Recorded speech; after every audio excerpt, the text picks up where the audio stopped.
fitting to have one of these next year. Didn't really work out for me this year. 2017, woo, you were a trash year. You are almost over. So I'm trying not to repeat any of the mistakes I made this year in case the rest of the trash hears those mistakes happening and tries to come find me, because nah, I ain't having this year again. Oh, this traffic is the worst. Okay, so last year I lost a whole ton of weight, and of course it all came right back, but not for the reasons that you think. You know, science says it's impossible, statistically it was bound to happen. Sure, yeah, that might be a part of it, but it is in no way, shape, or form the primary reason that happened. So we're going to get into the reasons, we're going to lay them to rest, and I am going to level with myself about some tough truths, and I'm going to keep those truths squashed down in this year.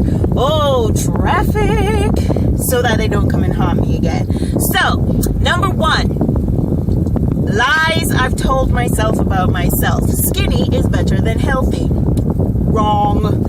So, I have this particular kind of type 1 diabetes. Type 1 is, of course, the autoimmune type of diabetes, not the too much fried chicken and donuts one. It's autoimmune. Your body just suddenly thinks another part of your body is the enemy, and it fights so hard to save you from yourself, and in doing so, in my case, took my pancreas right out the game. So that's 1,000 stabs a day of insulin just trying to keep my little self alive. So this particular tricky version of type 1 that I have makes it really hard to control, messes with a whole lot of other things, only knew 2 other people with that disease, and last year they both died. No warning, no goodbyes, no nothing. They were here and then they were gone. And so on top of the grief and what grief can actually do to a person, they had to shuffle around my whole medical regime to make sure that I didn't, follow, that I wasn't lucky number 3. And a part of the kickback was the weight gain. And I regret to inform you, dear friends, that there was a moment when I saw my weight going back up, my beautiful, hard-earned weight loss disappearing into the wind as I packed the weight on in response to this new medication. And I was just like, no! Let me be skinny, though! Let me be skinny! Just get me a small coffin!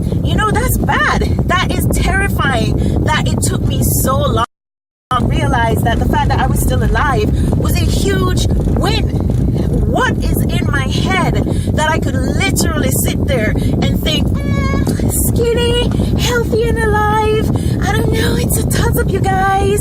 It's terrible. And I will never let that lie rule my life again, that skinny is better than healthy. Healthy is what we are about next year. Second reason, lies I told myself. My body killed my baby.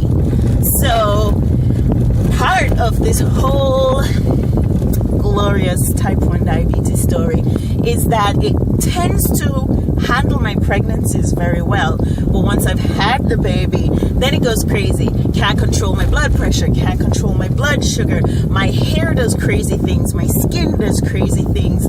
My weight, ooh la la, let me tell you, I am a beautiful pregnant woman, and then I am a big fat blimp right after. Like, just pounds appear out of the air, present themselves to me. I'll go to bed and wake up 45 pounds heavier is what it feels like. I mean, honest to God, I don't know where this weight comes from, but my body is just like, you know what she needs? She needs some fat.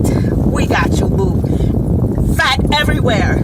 So, this summer, having been told over and over and over and over that my last baby needed to have been my last baby, I got pregnant. Now, it wasn't planned, and I actually had a whole lot of contraceptions, plural, in place, but this baby decided, break the bounds, come on board. And after about half a second of panic, I was so excited, you guys. I was like, this is gonna be the girl, pink everything. But I lost it. I had a miscarriage, and that broke my heart. I'm not over it. I found myself telling somebody the other day that I had 3 kids. I would have never imagined that there was a part of me that thought that out loud, much less said it out loud. But out it came. I have 3 kids. So obviously, I'm not quite over this miscarriage. miscarriage, and I still cry from time to time. But the very best part about it is that my body thinks, oh, she had a baby. She was definitely pregnant. She's not pregnant anymore. She had a baby, you guys. Remember the routine. Everybody let's go. Hair, fallout, skin, breakout, fat. Everybody pile on. And so essentially I found myself grappling with baby fat. No baby. And that's hard on so many levels. I have so many cute clothes I can't fit into anymore, you guys. Anyways, all of that is a very pale shadow when it comes to what I know the real reason is. 3, lie I tell myself, lie I've told myself, lie I sometimes keep telling myself. The third lie that I have told myself is that my Me Too moment didn't matter. It wasn't Me Too-y enough. And really and truly, that's the core of every single problem that I've had with myself, because the first time it happened, I was so young. I was 6 years old when somebody looked at me and thought, it's a snack. And when you're that young, you internalize everything and it becomes a part of who you are. So I inherited and believed and fed these hideous lies about myself almost my entire life, you guys, believing that somehow it was on me that I did or said or was inherently so something that it justified what a grown man could do to me. And I gotta tell you, the first time that I heard the phrase defensive weight, I understood what I've been doing to my body my entire life. I understood, because I can lose the weight and then I put the weight right back on. Only when it happened, and I believe it was God who showed me, this is what you're doing and this is what you've always done, that I understood that underneath all of the things that are feeding what is happening with my body in this season, this is the one that if I don't name it and bury it, it will keep coming back and it will win. The idea that it is on me, that if I am attractive or if I going to cause this to happen. The fact that the second one happened when I was 24 and I was raped by a very good friend, I had thought, it just fed it. I was like, see, this is it. This is you. This is on you. There is something in you that is abusable, that is rejectable, that is blamable. And I have lived my life inside of these truths. And when I heard defensive weight, I realized that there had been a part of me that would lose the weight, see the looks, panic my way into weight gain, feel terrible about my body, eating disorder my way into super skinniness, find a balance, overshoot, and it's been a cycle my whole life.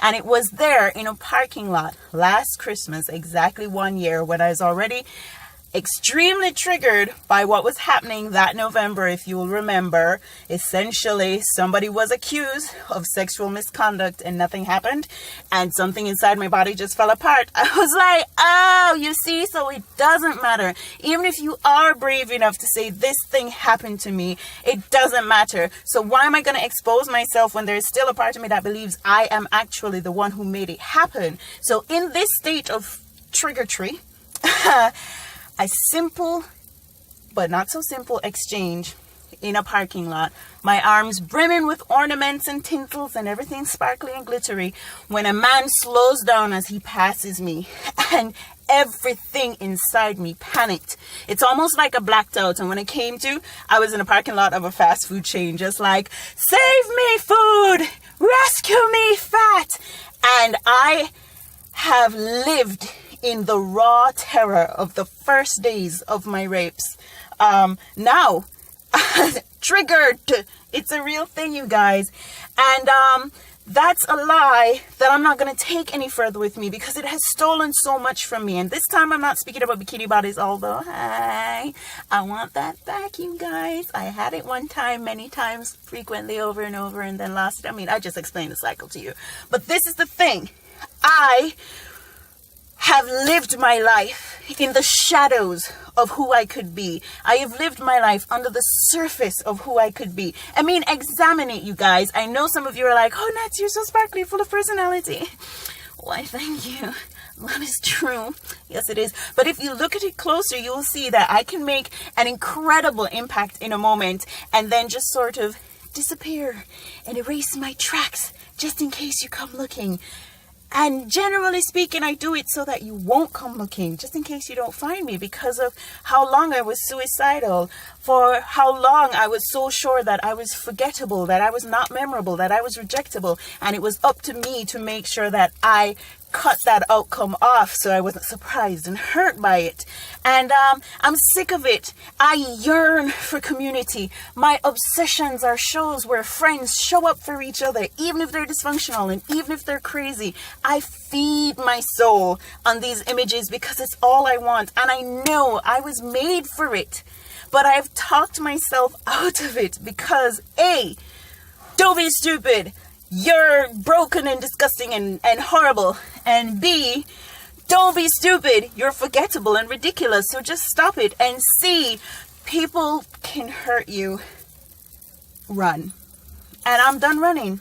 2017 has been a trash year, and I have no intention of allowing 2018 to be hijacked by the terrors of my 2017 and of all the years going back for almost 30 years.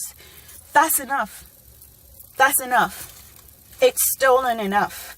And I am not going to give one more day to the horror of what men did to me and what my own mind bought into. The 3 lies I have lived my life by, starting backwards with number 3. My Me Too isn't enough. My Me Too is more than enough. And your Me Too is more than enough. You don't have to say it out loud. You don't have to post it out loud. You don't have to go into the details of what happened. But just know that if you survived your own Me Too moment, just survived it, because so many of us are in the ground right now. So many of us were crushed by the truths and by the terrors. Here, you are brave. You're a hero. You're a rock star. If you want to take it one step further and stop letting the horror rob you of who you are and what you can do and what you can become, then join me. I mean, what's the worst? We've seen the worst. Literally, 2017 was the worst. And we still here. So my thing is, if I've survived 2017, I can survive a new way of life. I can survive figuring out how to stay inside the community spaces that I see, that I've experienced, how to be authentic and open, and how to stay there, live there, and believe I belong there, because all along, those are the lies, and the possibilities are the truth. I might be good at community. I mean, I've avoided them like the plague my whole life. I don't know if I know how to unknow that way of life, but I am going to try. Because why? Why on earth should my trauma steal one more day from me or from you? So, that post. Deep breath in, deep breath out. And now we begin a whole new life. I hope. Happy New Year! When it comes, oh God, I hope it comes quickly.